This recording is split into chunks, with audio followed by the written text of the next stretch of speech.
ज्यादा तल्ख दिख रहे हैं। तो ऐसे में दोनों सदन में जबरदस्त हंगामे के आसार हैं। बिहार में जारी मतदाता पुनरीक्षण यानी कि एसआईआर और अपराध के मुद्दे को लेकर विपक्ष सड़क से लेकर सदन तक हंगामा कर रहा है और देखिए उसके खिलाफ मोर्चा खोल रखा है विपक्ष ने। आज विपक्ष के हंगामे के बीच सदन में अनुपूरक बजट पर चर्चा होगी और चर्चा के बाद वोटिंग होगी। आपको बताते चले, सरकार के खिलाफ प्रदर्शन आज भी संभव बताया जा रहा है। बुधवार को देखिए वोटर लिस्ट रिवीजन पर जमकर हंगामा हुआ था, आपने तस्वीरें देखी थी। और इसके बाद दूसरी पाली में विपक्ष के वॉकआउट के बाद में विधानसभा से 6 बिल पारित हुए थे। तो कल आपने देखा था किस तरीके से नीतीश कुमार गरजे थे और नीतीश कुमार ने कल खूब गुस्से में तेजस्वी यादव को सुनाया, लालू प्रसाद यादव और राबड़ी देवी के कार्यकाल को गिनवाया। साथ ही साथ तेजस्वी यादव को उन्होंने बच्चा तक कह डाला कि तुम अभी बच्चे हो, तुम्हें नहीं पता है। सरकार के खिलाफ आज भी प्रदर्शन हालांकि संभव बताया जा रहा है। आज भी बता दें आपको, विपक्ष के तेवर जो है वो काफी ज्यादा तल्ख दिख रहे हैं अपराध के मुद्दे पर और किस तरीके से एसआईआर के मुद्दे पर विपक्ष जो है वो हंगामा आज करने वाला है। ज्यादा जानकारी के लिए न्यूज 18 संवाददाता अमित हमारे साथ जुड़ रहे हैं। अमित, देखिए बिहार विधानमंडल का आज मानसून सत्र का चौथा दिन है और आज भी तेवर काफी ज्यादा तल्ख दिख रहे हैं विपक्ष के। निश्चित तौर पे देखिए आज भी विपक्ष के तेवर जो है वो तल्ख दिख रहे हैं और इसकी पहली तस्वीर जो है तेजस्वी यादव ने अपनी ट्वीट के माध्यम से जो है वो सामने रख दी है। और कल ही जो है वो राजेश राम और महागठबंधन का जो प्रेस कॉन्फ्रेंस हुआ था उसमें तेजस्वी यादव के साथ साथ महागठबंधन के सभी दल के जो विधायक दल के नेता हैं वो बैठे हुए थे। महबूब आलम थे, उसके अलावा अजय सिंह थे। तमाम लोगों ने कहा था कि जब तक सदन में हम लोगों को अपनी बातों को पूरे तौर पे नहीं रखने दिया जाएगा तब तक ये सदन नहीं चलने देंगे और एसआईआर का मामला जो है उसको लेकर के लगातार आंदोलन जारी रहेगा। सड़क से लेकर के सदन तक पहुंचे हैं और फिर सदन में अगर हमारी बात को नहीं रखने दिया जाएगा तो सदन से हम सड़क तक जाएंगे। हालांकि ये विवाद जब गहराया एसआईआर को लेकर के नेता प्रतिपक्ष तेजस्वी यादव अपनी बातों को जब रख रहे थे, कल की बात हम बता रहे हैं, तो मुख्यमंत्री ने पूरे तौर पर उन्हें बताया और कहा कि देखिए अभी चुनाव का समय है, आप चुनाव में आइए, चुनाव में बातें होंगी और चुनाव जीत करके वापस इसी सदन में आना है। तो रस्साकसी जो है इस कदर न कीजिए, ये एक सलाह था और मुख्यमंत्री का। लेकिन नेता प्रतिपक्ष अपनी बातों को रखना चाहते थे और आज भी कमोबेश वो तस्वीर देखने को मिलेगी। विपक्ष के तमाम जो विधायक हैं उन्हें साफ तौर पे हिदायत दिया गया है महागठबंधन की तरफ से कि आप पूरे तौर पे एकजुट होकर के अपना विरोध प्रदर्शन जो है वो सदन की कार्रवाई से पहले ही दर्ज कराइए।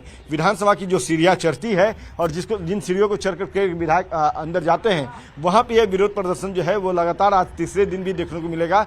2 दिनों तक जो है विधायक हटे नहीं थे जब तक सदन की कार्रवाई जो है वेल नहीं बजा, घंटी नहीं बजी सदन के अंदर आने को लेकर के, तब तक विधायक डटे हुए थे। इस दौरान जो है वो विधानसभा के अध्यक्ष जो है उन्हें भी मशक्कत के साथ अंदर जाना पड़ा, दूसरा गेट भी खोलना पड़ा। तो आज कमोवेश वैसी ही तस्वीर देखने को मिलेगी और आज इसकी पहली झलक जो है वो तेजस्वी ने अपने 2 ट्विटर के माध्यम से दे दिया है। तो जाहिर सी बात है अब सत्ता पक्ष के ऊपर निर्भर करता है कि वो सदन में उनका रुख क्या होता है, क्योंकि कल जिस तरह से मंत्री जीवेश मिश्रा और उप मुख्यमंत्री विजय सिन्हा ने तल्खी दिखाई, विपक्ष के जो बोल थे उसको लेकर के भाई वीरेंद्र के जो बोल थे उस पर जो तल्खी दिखाई, तो विधानसभा अध्यक्ष उस पर नाराजगी जताया और उन्होंने 2 बजे तक सदन की कार्रवाई जो है एडजर्न कर दिया। हालांकि सेकंड पाली में भी जब विपक्ष आया तो वो लगातार हो हल्ला हंगामा करता रहा और उसके बाद हंगामे के बाद जो है वो सदन की कार्रवाई से वॉकआउट कर गया, जिसके बाद तमाम जो विधेयक थे उसे पेश किया गया, मंजूरी मिली, सहमति मिली और फिर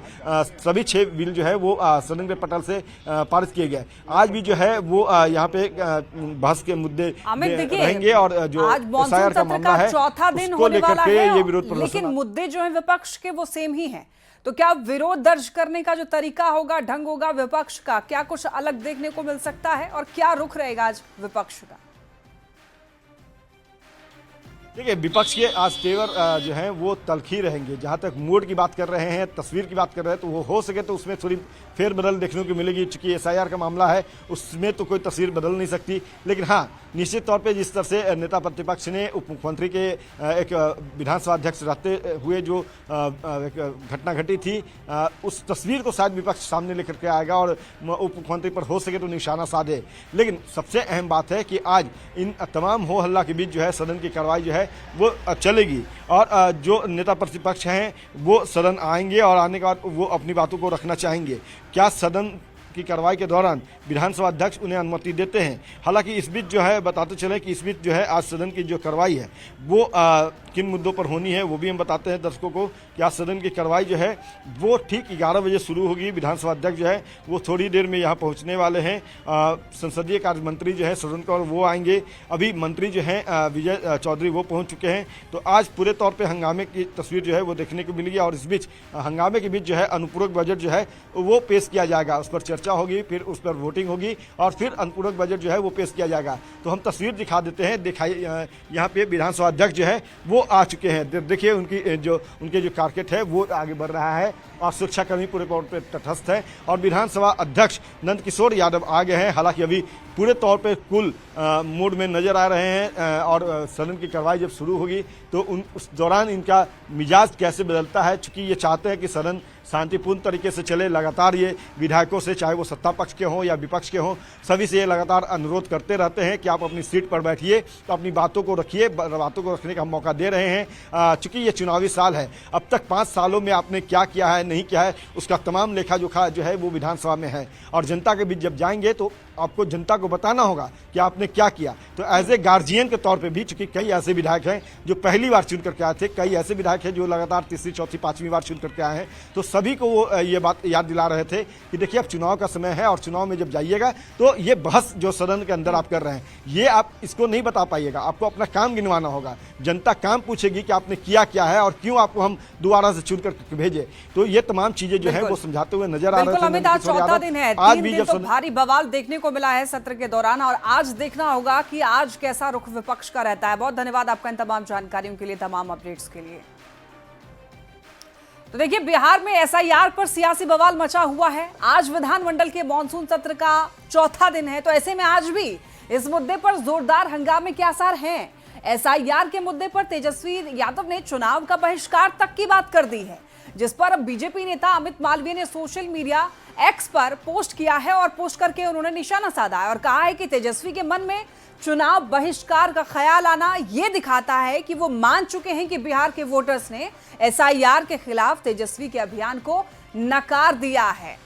तो देखिए, अब पोस्टर के जरिए यहाँ पर एक तरीके से कहें वॉर छिड़ चुका है। अब आप देखिए यहाँ पर क्या लिखा है, बायकॉट करके भाग जाते हैं, हार से तो बच जाएंगे। अब देखिए, एक तरीके से ये कॉमिक कह सकते हैं। अब इसके जरिए आप समझेंगे कि किस तरीके से सियासी वार पलटवार जारी है। एसआईआर के मुद्दे को लेकर ये जो पोस्टर है वो जारी किया गया है, जिसमें तेजस्वी यहाँ पर दिख रहा है कि लालू यादव के मन में क्या चल रहा है। देखिए, जनता तो अपने खिलाफ है और हम तो फिर चुनाव हार जाएंगे, और इधर तेजस्वी के मन की बात जो है वो एक तरीके से दिखाया गया है। यहाँ पर बायकॉट करके भाग जाते हैं चुनाव, हार से तो बच ही जाएंगे। एसआईआर प्रक्रिया जारी है और एसआईआर को लेकर के ही दरअसल यहाँ पर विरोध जारी है और तेजस्वी यादव ने अब एक तरीके से ये कह दिया है कि वो चुनाव बहिष्कार भी कर सकते हैं, यानी कि चुनाव बायकॉट का भी उन्होंने मुद्दा रख दिया है। अब देखिए, वहीं बीजेपी नेता अमित मालवीय ने पोस्ट करके आरजेडी पर पलटवार किया है। ये सर्वोच्च न्यायालय ने चुनाव आयोग से कहा था कि आप जो 11 डॉक्यूमेंट्स मांग रहे हैं उसमें आधार, उसमें राशन कार्ड और उसमें ईपिक को क्यों जोड़ने का काम नहीं कर रहे हैं। लेकिन चुनाव आयोग ने इस संबंध में एक बात नहीं सुनी।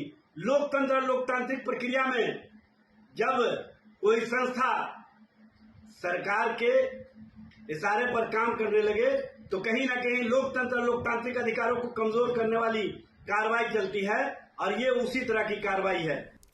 लोकसभा में जेडीयू संसदीय दल के नेता दिलेश्वर कामत ने तेजस्वी यादव के चुनाव के बहिष्कार वाले बयान पर पलटवार किया है। जेडीयू सांसद ने यह कहा कि तेजस्वी यादव को अपनी स्थिति मालूम हो गई और इसीलिए इधर उधर की वो बातें कर रहे हैं।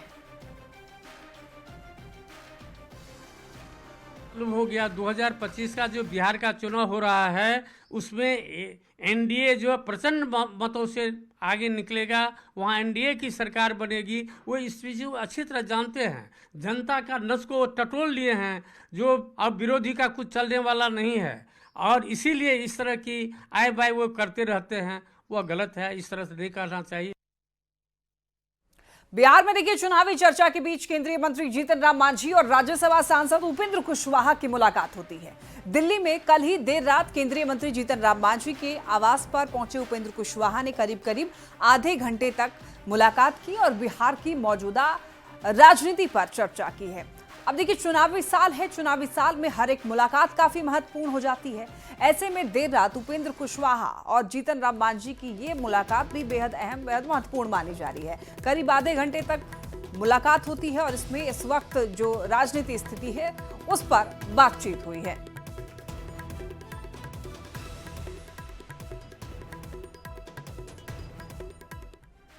बड़ी खबर मोतिहारी से मिल रही है, जहां देखिए भारत नेपाल सीमा पर हिंदू नाबालिग लड़की के साथ आलम नाम का युवक जो है वो गिरफ्तार हुआ है। एसएसबी और यहां पर स्वच्छ रक्सौल संस्था ने पकड़ा है। गोपालगंज का रहने वाला आलम शादी का झांसा देकर हिंदू नाबालिग लड़की को नेपाल लेकर के जा रहा था, जहां पर लड़की को बेचने की तैयारी थी। आलम धीरेन्द्र बनकर हिंदू लड़की को प्रेम जाल में फंसाता था। एसएसबी ने गिरफ्तार युवक को हरैया थाने को सौंपा है। वहीं नाबालिग लड़की को बालिग सुधार गृह भेज दिया गया है। अब देखिए सोमवार को भी एसएसबी ने शब्बीर को गिरफ्तार किया था, जो कि आकाश बनकर हिंदू लड़की को लेकर के जा रहा था।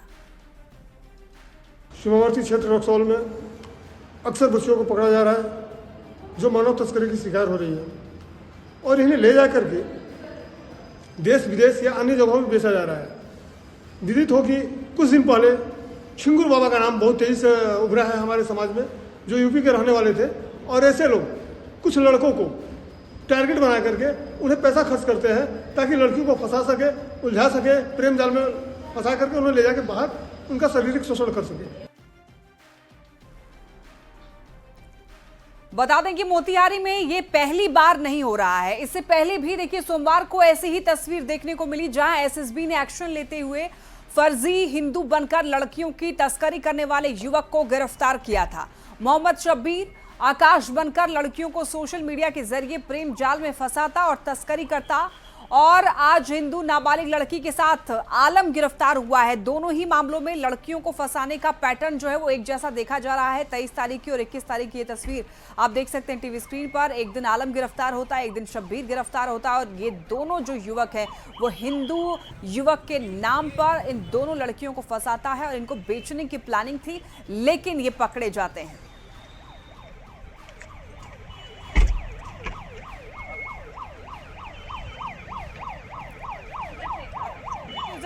पूछता है सवाल ये कि क्या मानव तस्करों के निशाने पर हिंदू लड़कियां हैं? मानव तस्कर गिरफ्तार हुए हैं और इसके पीछे क्या किसी बड़े नेक्सस का हाथ है? क्या किसी बड़े नेटवर्क का इसके पीछे हाथ है? और बार बार हिंदू लड़कियों को टारगेट क्यों किया जा रहा है? और ये बड़े सवाल उठ रहे हैं इस घटना के बाद। मानव तस्करों के निशाने पर क्या हिंदू लड़कियां हैं?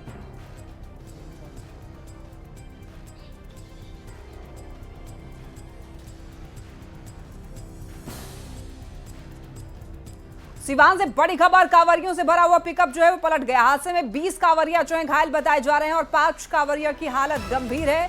यूपी के भाटपार के रहने वाले हैं सभी। बाबा धाम से जल चढ़ा करके सभी लोग घर लौट रहे थे। जीबी नगर तरवारा के गंडक नहर के पास हादसा हुआ था और इसमें बता दें आपको 20 लोग ऐसे हैं जो कि घायल हो गए हैं। करीब 5 लोग ऐसे हैं जो कि गंभीर रूप से घायल हुए हैं और बताया जा रहा है उनकी हालत काफी ज्यादा गंभीर है। उनको पास के अस्पताल में भर्ती करा दिया गया है। यूपी के भाटपार के रहने वाले थे सभी।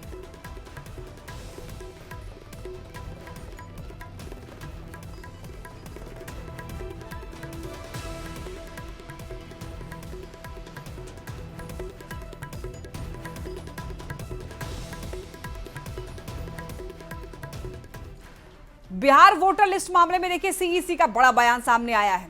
क्या आयोग लोकतंत्र की हत्या होने दे? मृत वोटरों के नाम हटाना क्या गलत है? राजनीतिक विचारधारा से हटकर मंथन जरूरी है। चुनाव प्रक्रिया को मजबूत करना जरूरी है। एसआईआर मामले में सीईसी का एक बड़ा बयान। अब देखिए मृत वोटरों के नाम हटाना क्या गलत है? मृत वोटरों के नाम पर अब देखिए यहां पर सीईसी का बड़ा बयान है। विचारधारा से हटकर मंथन जरूरी है। चुनाव प्रक्रिया को मजबूत करना जो है वो जरूरी बताया जा रहा है। इलेक्शन कमीशन ने कहा है कि क्या इलेक्शन कमीशन लोकतंत्र की हत्या होने दे, क्योंकि जिस तरीके से फर्जी वोटरों का इसमें जो आंकड़े सामने आए हैं उसके बाद यही सवाल खड़े हो रहे हैं कि क्या लोकतंत्र की हत्या होने दिया जाए। करीब करीब यहां पर कई ऐसे, ज्यादा जानकारी के लिए न्यूज़ 18 संवाददाता नीरज हमारे साथ जुड़ रहे हैं। नीरज, देखिए अब इलेक्शन कमीशन का ये कहना है कि क्या आयोग लोकतंत्र की हत्या होने दे, क्योंकि जिस तरीके से आंकड़े सामने आ रहे हैं वो काफी संवेदनशील हैं। देखिए, बिल्कुल चुनाव आयोग की तरफ से ये जानकारी सामने आई है। वो भारत का संविधान ही भारत के लोकतंत्र की जननी है, इस तरह की जानकारी दी गई। और ये सवाल उठाया जा रहा है कि जो मृत मतदाता हैं, जो एक जगह से दूसरे जगह चले गए हैं या फिर फर्जी वोट डालने के मार्ग के पहले बिहार में और या पूरे देश में संविधान के विरुद्ध जाकर ऐसे लोगों का मार्ग प्रशस्त कर दे जो कि मतदाता है या मतदाता नहीं है। यानी एसआईआर की कार्रवाई को चुनाव आयोग ने डिफेंड किया है और उसी को लेकर यह बयान जारी किया गया है चुनाव आयोग की तरफ से। बेसिकली बार बार चुनाव आयोग ये दावा कर रहा है कि किसी भी ऐसे मतदाता को नहीं हटाया जाएगा जो मतदाता सूची में लीगल तौर पे हैं। ये सारी चीजें हैं चुनाव आयोग की तरफ से और चुनाव आयोग को देखना होगा कि अब आने वाले वक्त में कैसे ये कार्रवाई करे। लेकिन चुनाव आयोग की तरफ से कई प्रश्न खड़े किए गए हैं कि पारदर्शी मतदाता सूची तैयार करना लोकतंत्र के लिए सही है। ये सारे सवाल हैं जो चुनाव आयोग की तरफ से किए भी जा रहे हैं और बताए भी जा रहे हैं। जी नीरज, देखिए ये जो आंकड़े सामने आ रहे हैं वो काफी सवाल खड़े करते हैं। सवाल ये भी कि क्या अगर इतने फर्जी वोटर्स थे तो क्या इससे पहले जो चुनाव हुए हैं उसमें भी मिसयूज हुआ है आंकड़ों का। और सवाल ये भी कि क्या इस तरीके से अगर देखिए इसके बाद उनको टाइम दिया जाएगा, जिनके अगर नाम कट जाते हैं या नाम में कुछ गड़बड़ी होती है, जिनके नाम ऐड नहीं होते हैं, इसके बावजूद विरोध क्यों?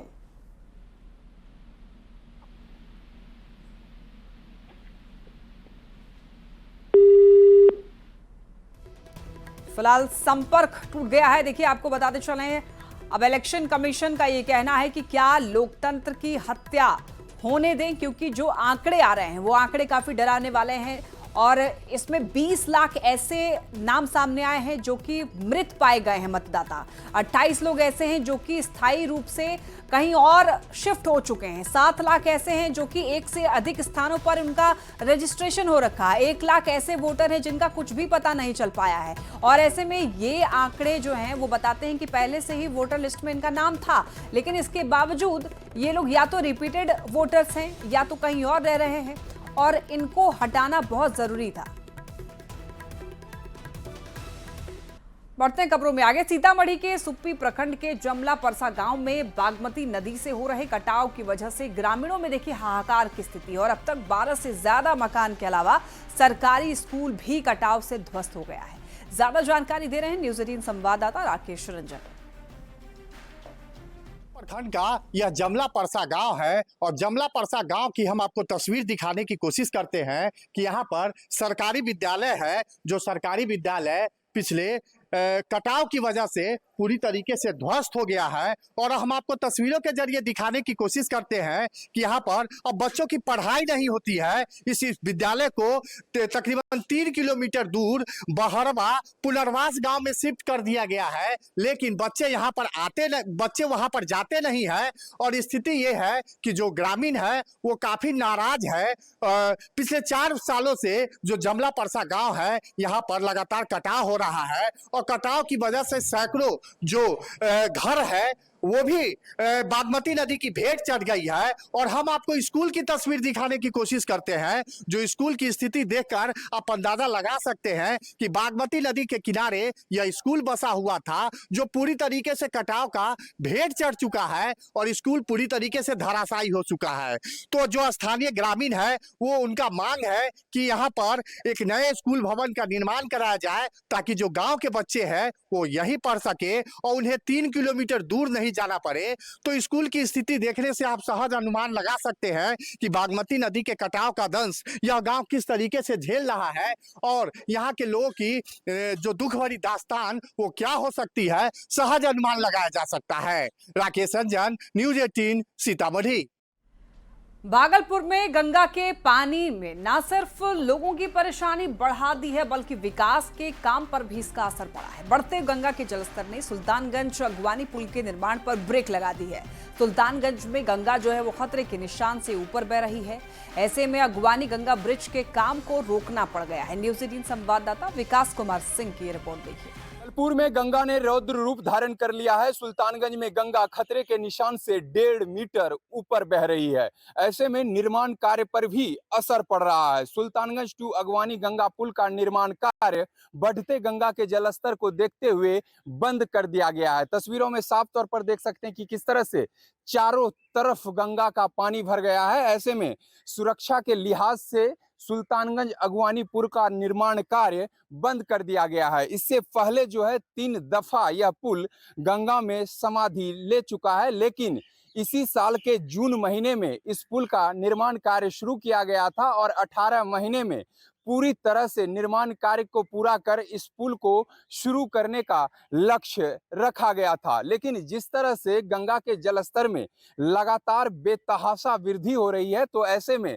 जो निर्माण कार्य हो रहा है उस पर असर पड़ गया है और गंगा का जो पुल बन रहा था उसका निर्माण कार्य अब ठप हो गया है। बता दें कि लगातार जो है भागलपुर में गंगा का जलस्तर बढ़ता जा रहा है और प्रत्येक घंटे गंगा के जलस्तर में वृद्धि हो रही है। खासकर सुल्तानगंज में गंगा अब खतरे के निशान से 1.5 मीटर ऊपर बह रही है, तो कहीं ना कहीं अब इसका जो असर है वो आम जनजीवन के साथ साथ निर्माण कार्य पर भी देखा जा रहा है। सुल्तानगंज टू अगवानी गंगा पुल का निर्माण कार्य बढ़ते गंगा के जलस्तर को देखते हुए बंद कर दिया गया है। संभावना जताई जा रही है कि जब गंगा का जलस्तर कम होगा तो फिर इस पुल का निर्माण कार्य शुरू किया जा सकता है। विकास कुमार सिंह, न्यूज 18 भागलपुर। और इसी के साथ इस बुलेटिन में इतना ही। खबरें लगातार जारी है, आप देखते रहिए न्यूज 18 बिहार झारखंड।